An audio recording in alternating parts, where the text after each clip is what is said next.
Hoy vamos a hablar sobre los retos de la porcicultura en Latinoamérica. Y para eso tengo la suerte de presentarles a la doctora Laura Batista. Laura, buenos días, ¿cómo estás? Hola, buenos días, Leandro. Muy bien. Espero que tú y tu familia también. Muy bien por acá. Laura, ¿nos podrías comentar un poquito cómo fue que te adentraste en lo que es la porcicultura? Claro, mira, justo voy a cumplir 38 años ya en la porcicultura, ahora en enero. Y la verdad de las cosas es que tuve tres profesores, excelentes profesores en medicina porcina, que al mostrar su pasión, pues la transmitieron a ciertos alumnos. Yo fui una de ellas.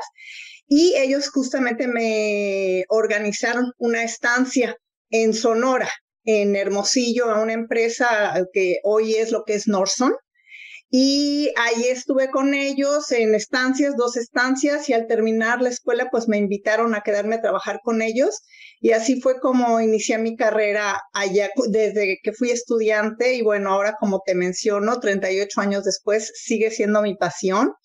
Y ahora se me ha abierto el universo para trabajar en todo el mundo y es padrísimo porque tengo la oportunidad de ver un montón de diferentes ideas, sistemas de producción, también estatus de salud, trabajo que están haciendo diferentes empresas. Entonces se ha vuelto en realmente un universo maravilloso para mí.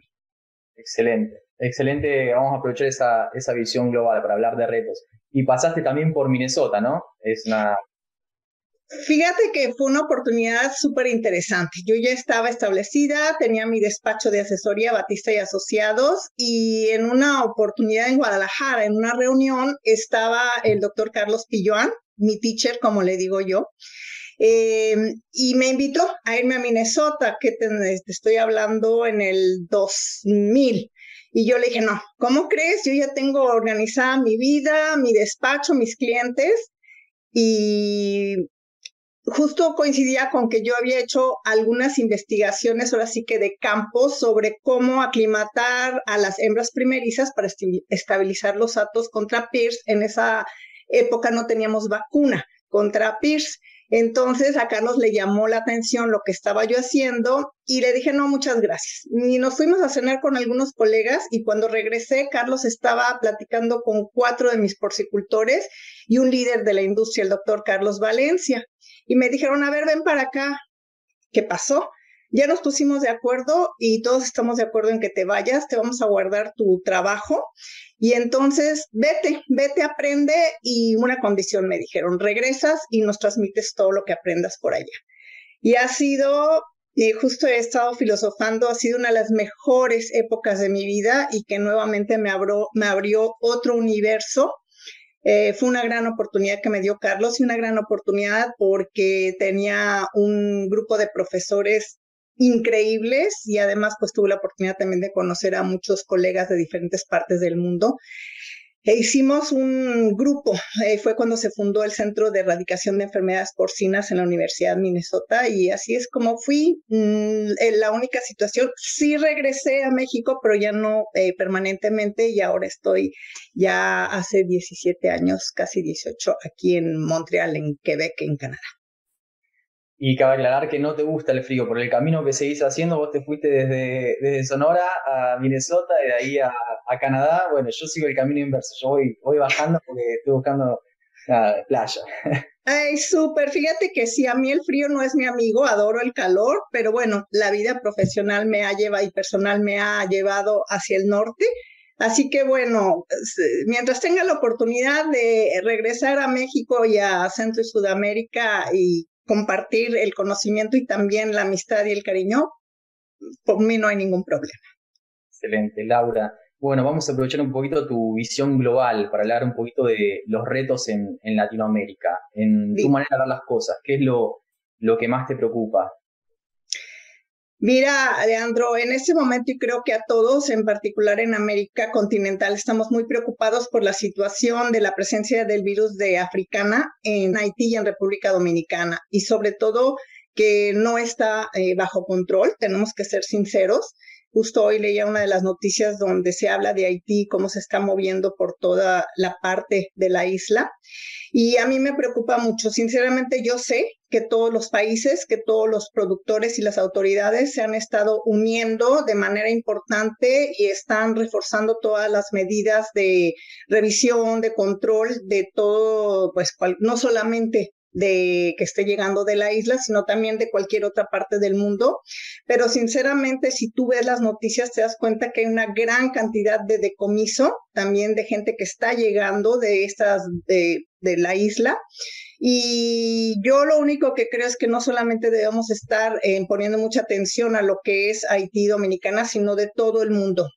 No bajar la guardia, porque a mí sinceramente me preocupa cuando tú escuchas, el otro día escuché una plática que me dejó bien marcada de un investigador alemán, donde él nos platica lo que le pasó a la industria alemana y como dice él, nada más necesitas un caso para que el país se declare o la región se declare positiva y eso realmente es muy preocupante. Así que mi gran preocupación es en este momento africana. Obviamente hay muchos otros retos que tenemos, pero sinceramente sí creo que la africana en este momento debería ser una de nuestras no debería, es una prioridad que tenemos para toda América. Latinoamérica también. Excelente. Sí, sí, sí, en la misma página ahí. Y de repente vos ves diferentes maneras de actuar en relación a este riesgo, a esta amenaza que tenemos, ¿no? A mí se me viene a la cabeza lo que ha hecho y lo que sigue haciendo la industria acá en Estados Unidos, que de repente aumentó lo que es la bioseguridad en aeropuertos. Sabemos que el virus entra a diario. Por ejemplo, prácticamente en cualquier país que tenga movimiento de personas, entra a diario. Lo que pasa que de repente no llega a un hospedador porque se detecta antes o porque simplemente no es alimentado ese cerdo con productos que tengan el virus, ¿no? En tu opinión, ¿qué oportunidad hay desde lo que es la bioseguridad en puestos fronterizos para protegernos, ¿no?, de este virus? Mira, básicamente seguir haciendo, como bien dices tú, esta inspección, este decomiso, pero es muy importante que algo que no ha pasado en varios de los países donde ha llegado la africana, que es que esos decomisos, número uno, y yo sé que las autoridades a veces no están de acuerdo, pero yo sí correría una prueba PCR para estar muy claros de si es positivo y de dónde está llegando, porque eso nos está diciendo el nivel de riesgo de las diferentes lugares de donde llega. Para mí es muy importante. Yo he platicado con las autoridades, me dicen, Laura, solo decomisamos e incineramos. Segundo punto, la incineración. Si no se va a hacer este diagnóstico, por lo menos que sí nos aseguremos que se está incinerando, porque tú lo acabas de decir. No ha llegado a los cerdos y eso es súper importante. De que llega, pues sabemos que está, pero la incineración de todo ese producto es importante. Y otra cosa, Leandro, y que es la educación a todos los viajeros, porque mira, es cierto, el público no tiene por qué saberlo, somos nosotros los como veterinarios especialistas en cerdos, pero mucha gente no entiende este ciclo y entonces no se le hace vamos a decir que está rompiendo un reglamento cuando traen carne de cerdo, tamales, tú sabes, la cultura sobre todo latinoamericana, somos muy dados a querer traer productos como un regalo a cualquiera que estamos nosotros visitando. Entonces sí es importante que hagamos más educación. Te voy a contar, yo llegué hace una semana de México y mismo viviendo en Canadá, yo estoy muy decepcionada de la revisión que me hicieron. Sinceramente, realmente no hubo una revisión. Y eso me preocupa porque a veces decimos, países que tienen obviamente más dinero para poder invertir en este tipo de revisiones, y quedé desilusionada. Yo obviamente no traía nada, obviamente no visité granjas, pero ¿qué tanta gente tiene este conocimiento de cuáles son estas medidas? Y muy importante para que no llegue este virus.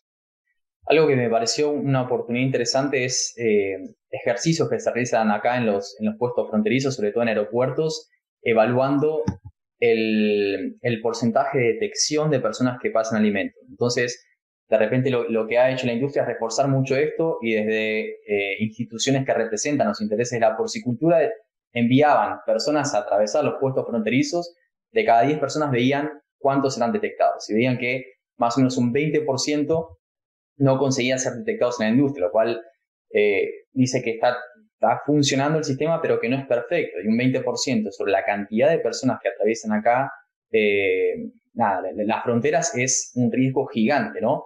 Entonces sería una manera también de poder evaluar cuán bien están funcionando estos puestos, ¿no? Sí, exacto. Y como bien dices tú, probablemente no demanda una inversión tan grande como la que yo estoy pidiendo. Me gusta ser un poquito perfeccionista, pero como bien dices tú, al menos estamos empezando a medir ese riesgo y se pueden tomar medidas, tal vez que pueden ser más fáciles, ¿no? Dentro de un análisis de riesgo podríamos poner medidas más sencillas. Acaba de pasar Thanksgiving en Estados Unidos, acá se vienen las fechas de Navidad y todos vamos a empezar a viajar de un lugar a otro, así que yo creo que otra vez va a ser vamos a tener que estar en un nivel de alarma importante.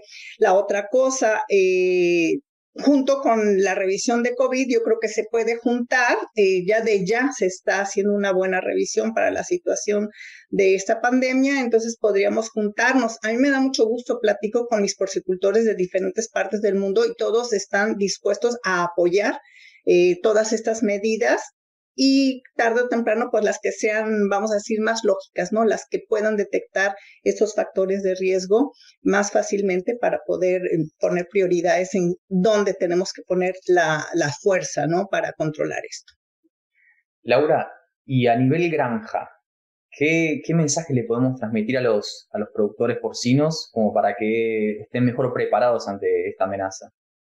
Justo ese sería el segundo punto, Leandro. Vamos a poner que las autoridades, que las asociaciones de porcicultores ya están trabajando en todo lo que sería, vamos a llamarle, externo. Mi mensaje es, entonces, hoy nos toca a nosotros realmente trabajar con una bioseguridad efectiva, no psicológica. Yo siempre me ando peleando con ese punto porque empiezan a poner un poquito de aerosolización a las llantas sin darse cuenta que, por ejemplo, traen materia orgánica. No hay hasta la fecha un solo desinfectante que funcione en presencia de materia orgánica. Ese es un ejemplo, yo creo que muy sencillo y que manda el mensaje claro. Y entonces empecemos a trabajar con las verdaderas medidas para que yo pueda poner un capelo, ¿no? A mi granja. Hoy nos toca a nosotros realmente ser muy claros en qué es lo que debemos de hacer. Si hay 10 puntos, bueno, al menos 7, 8 que podamos nosotros establecer en la granja y que si nos ponemos a ver no son tan complicados y que al paso nos vamos a dar cuenta que es una inversión para nuestra granja, no un gasto. Muchas veces la bioseguridad se ve como un gasto. Como tú sabes, la medida o el evento que más se repite en una granja es el punto sobre el cual deberíamos trabajar más. Y eso ya está bien comprobado, pues uno, obviamente es el personal. Nosotros tenemos que trabajar con nuestro personal. El otro día vi una plática que me encantó de Avi López de Grupo Toledo, en el cual ellos tienen ya una escuela de bioseguridad.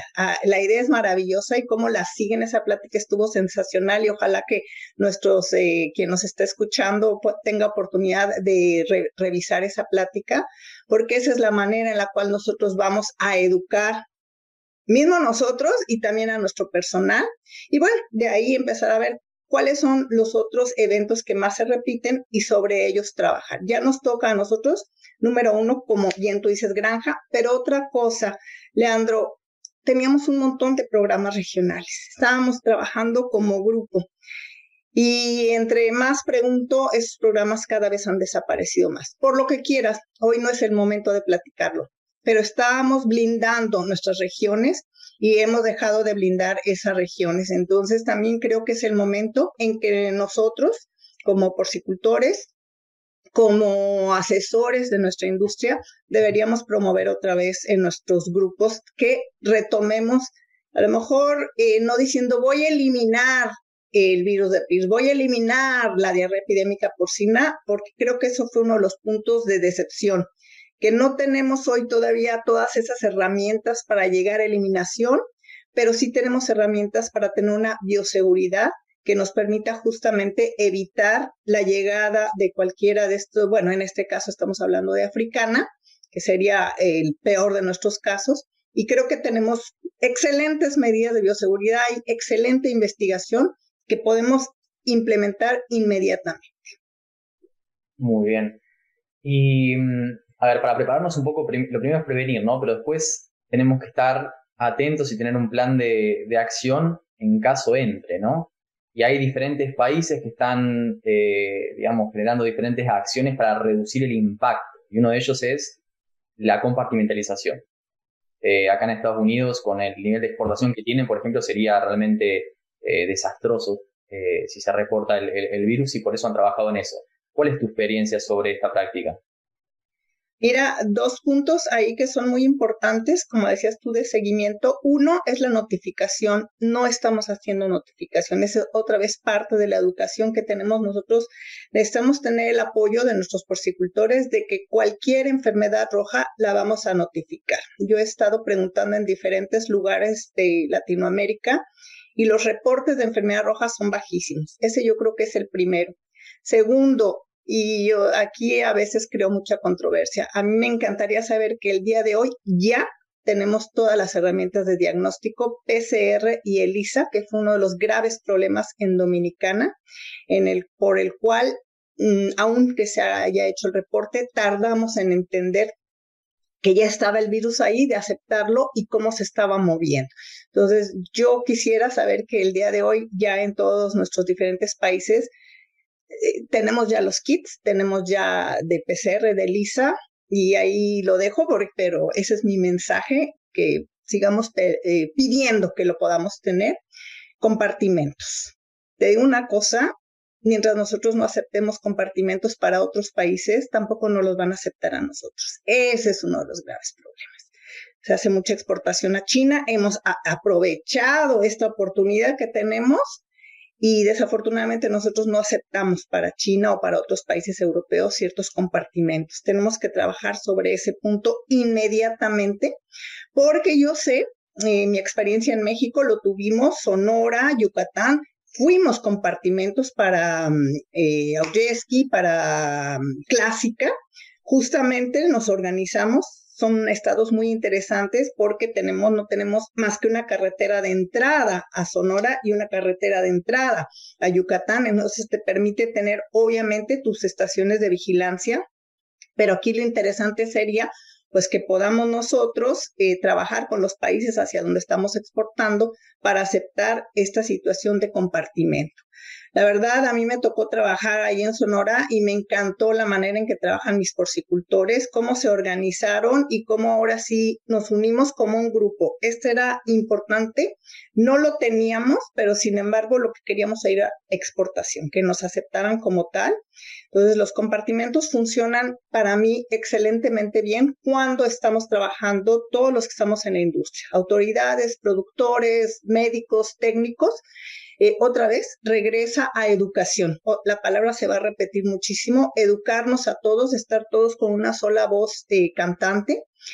Y bueno, eso sería un punto, pero cada vez que lo toco con los expertos me dicen, Laura, los compartimentos funcionan muy bien, nos podemos organizar, pero tenemos que ver ¿por qué quiero el compartimento? Número uno, obviamente, para que no se mueva la enfermedad, o si está en otro lugar y no se mueva a mi compartimento, pero también puede ser que lo logro, pero se me para el punto de exportación. Y como tú sabes, no solo en México, sino en otros países que han podido eliminar las enfermedades que son limitantes de exportación, también vamos a tener que trabajar en ese punto de cómo le vamos a hacer para que nos acepten. Sobre todo a los países y a las áreas donde dependemos muchísimo de la exportación. Ese liga que te platico del profesor alemán fue impresionante porque ellos dependían muchísimo, o sea, creo que 80% de la exportación, y hoy cuando te explican es que seguimos produciendo y no sabemos qué hacer con la carne de cerdo. Los rastros están llenos, y si no, lo que está pasando, estamos despoblando. Y toda esa gente, toda esa economía que a veces no vemos todo ese escenario, pues están perdiendo sus trabajos. Entonces fue realmente impresionante escuchar a este investigador el impacto que está teniendo y nosotros entonces ponernos ya, como yo digo, las pilas para poder justamente prepararnos frente a esta situación y que un compartimiento en un momento determinado tenga el valor que tiene no solo de prevenir la enfermedad, sino de que tampoco se pare la industria porcina. Excelente. Da miedo, ¿eh? Sí, cuando uno piensa en los países que tienen mercado de exportación significativo, es tremendo lo que ocurre sobre ese excedente, pasa un excedente, ¿no? de producción y el precio del cerdo. No, muy, muy claro el mensaje. A la hora de reportar, esto está llegando a diferentes productores y diferentes referentes de la industria, pero sabemos que es difícil también que en ciertos productores que son pequeños, me parece que hay una oportunidad muy grande sobre trabajar sobre esos productores, ¿no? Que tienen un alto riesgo también de tener un brote y que se tarde en detectar y mucho más de reportar, como ocurrió en Haití y en República Dominicana, ¿no? Que demoramos un tiempo significativo en reportar y por lo tanto en tomar medidas para contenerlo. ¿Vos estás viendo algún tipo de acción por países en cuanto a este tipo de capacitación y de concientización? Mira, yo creo que el punto importante finalmente y que estamos escuchando constantemente es la famosa compensación. Lo primero es que tenemos que tener un plan. Vamos nosotros a erradicar y erradicar en muchas ocasiones significa sacrificar a todos los animales, ya sea que estén enfermos o a toda la población, ¿no? Y me acuerdo que Pedrito Lora, en paz descanse, nos comentó, nos dio muchos ejemplos de lo que fue la erradicación hace 38 años en República Dominicana, donde fue sacrificio total. Y ahí es donde viene el problema. Yo creo que, como bien dices, si nosotros hacemos un programa de capacitación a todos los productores, sobre todo esos pequeños predios, la gente va a entender muy bien. Pero aquí vamos a decir, la gran limitante es justamente eso, que si ellos ven que su patrimonio va a desaparecer, es donde la compensación. Yo sé que muchos países de América, por ejemplo, ahorita vamos a llamar Estados Unidos y Canadá, están dispuestos a apoyar en esa parte de la compensación a países que son países en subdesarrollo, que tienen un menor, vamos a decir, nivel económico, para que los productores entiendan claramente que si vamos a tener que llegar al punto de sacrificio de todos los animales, ellos no pierdan su punto económico y poderles decir, ok, va a haber una repoblación, no, pero va a ser una repoblación más organizada en la cual las medidas de bioseguridad mínimas y básicas las puedan reimplementar. Yo lo veo como una oportunidad, como se vio en un momento determinado en Dominicana, de tener mejor genética, tener mejores instalaciones, tener una mejor oportunidad. Y yo creo que ese es el mensaje, Leandro, que debemos enviar. Sí va a haber un problema, sí va a haber una compensación y finalmente lo vamos a tomar como una oportunidad de mejorar. Muy fácil decirlo, ¿verdad? Pero todo eso, transmitirlo, va a ser difícil y lo estamos viendo. Uno de los puntos graves de Haití y de Dominicana fue eso, que en cuanto vieron y se declaró oficialmente, todo el mundo empezó a mover sus animales. Y esos animales se convirtieron en el vector de infección de toda la isla. Entonces, importante, como dices tú, una educación, un programa y poco a poco mandar el mensaje, pero también tomémoslo como ejemplo. Todos los demás países tomémoslo como ejemplo, veamos qué es lo que sucedió, cuáles son los puntos de oportunidad que nosotros tenemos de aprendizaje de lo que está pasando actualmente todavía en la isla para que lo podamos ir implementando en todo lo que es América y en especial Latinoamérica, que hoy estamos dedicando, o sea, sabemos que nuestra audiencia es en Latinoamérica principalmente. Muy bien, muy bien. Sí, nos mencionaban ya que, digamos, la peste porcina africana sirvió como para reestructurar esto que vos decís de la oportunidad, reestructurar la industria en España en su momento. China lo estamos viendo, es un cambio impresionante y ojalá que no llegue a Latinoamérica, pero en caso de que llegue, de que no llegue, que no se expanda por Latinoamérica, pero sí es una oportunidad también como para profesionalizar un poco la industria, ¿no? Sí. Laura, ¿algún comentario final que quieras dejar? Bueno, hemos estado hablando hoy mucho de Africana, decidimos que esta era la mayor preocupación, pero también tenemos muchos muchos retos que necesitamos nosotros aceptar. Eh, estamos con un estatus sanitario, Latinoamérica tiene un estatus sanitario muy preocupante. Tenemos una gran cantidad de virus que nos están causando muchos problemas. Probablemente antes era más fácil, teníamos bacterias sobre las cuales hay vacunas muy efectivas, antibióticos, pero el día de hoy Latinoamérica, si tú haces un análisis, pues entre la influenza, PIRS, diarrea epidémica, y algo que me sorprende, el circovirus tipo 2, el otro día nos presentaste una excelente plática de Kim Segalés, nos mandó un mensaje súper claro donde Kim dice, hey, están jugando ustedes con la mala aplicación de vacunas. Estuvo buenísimo su mensaje, me quedó súper claro, porque no deberíamos tener problemas de PCV2. Regreso, ¿a qué estoy hablando? Vacunas efectivas. No las tenemos en otras de los virales que yo mencioné, entonces donde sí los tenemos, trabajemos bien, y donde no, ahí es donde viene vamos a llamar la caja de herramientas, utilicémosla. Estuve platicando con un técnico ayer que trae un problema de una enfermedad y le dije, es que no debemos cortar esquinitas, ya cortamos demasiadas y la realidad de lo que estamos teniendo es esto, ¿no? Entonces ese es uno. Productividad, Leandro, escuché una plática de los productores en Dinamarca, el reto que nos están enviando, 31.5 lechones o cerdos vendidos por año a 120 kilos con 2.8 de conversión alimenticia global. ¡Wow! ¿No? O sea, ahí es a donde tenemos que llegar. Finalmente, ahí es a donde tenemos que llegar. Y el otro punto que creo que es muy importante, ya Colombia, ya Perú, las campañas de aumento de consumo de cerdo que están haciendo, increíbles, ¿no? O sea, las ves y de veras que se te antoja. Ah, también se me van a enojar Panamá. Están haciendo, Víctor Epifanio está trabajando padrísimo.